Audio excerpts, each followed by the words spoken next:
One of the most important things to guard in your life is your association.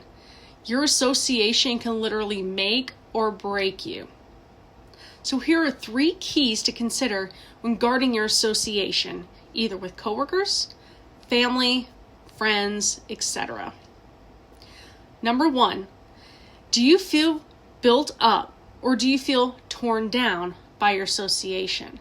When you are around people, do you feel like a weight is lifted off you or a weight's put back on you? Do you feel built up? Do you feel encouraged? Or do you feel torn down? Or do you feel discouraged? The people who build you up are going to empower you to do more, to get to where you want to be in life. And this is an exciting thing, but the opposite is not so much. Because if you feel torn down, you're not going to do the things, you're not going to be as motivated to do what you want to do and to get where you want to be in life. And that brings me to number 2. In guarding your association, you want to figure out who the 5 people that you hang out with the most. And here's why. So if you have 5 friends and all 4 of them are smokers, you're going to be the 5th one. Same thing, if you've got 5 friends and all 4 of them go to the gym and exercise, you're going to be that one too, right? And so if you don't guard your association and you're not paying attention who you're around, they're going to influence you no matter what, whether you realize it or not.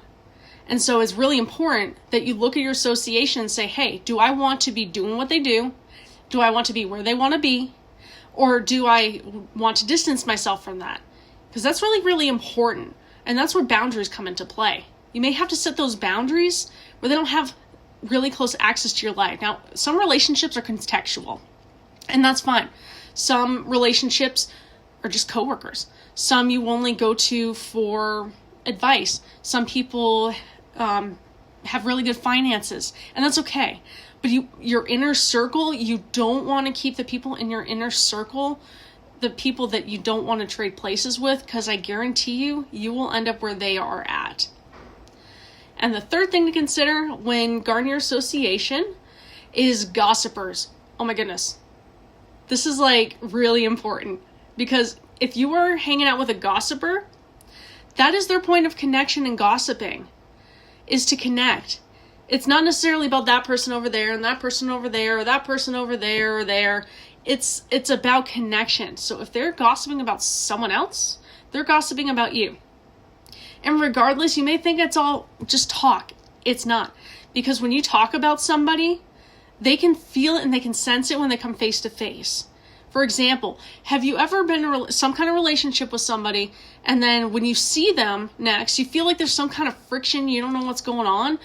I guarantee you the reason is because they have talked about you in a negative way. I mean, the same thing on the opposite end, right?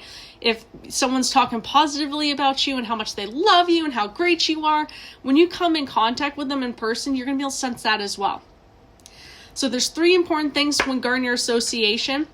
You want to understand if they're building you up or tearing you down. The 5 people you associate with the most, you're going to become the 5th one. And then the gossipers, are they someone who's gossiping? So guard your association. It'll make or break you.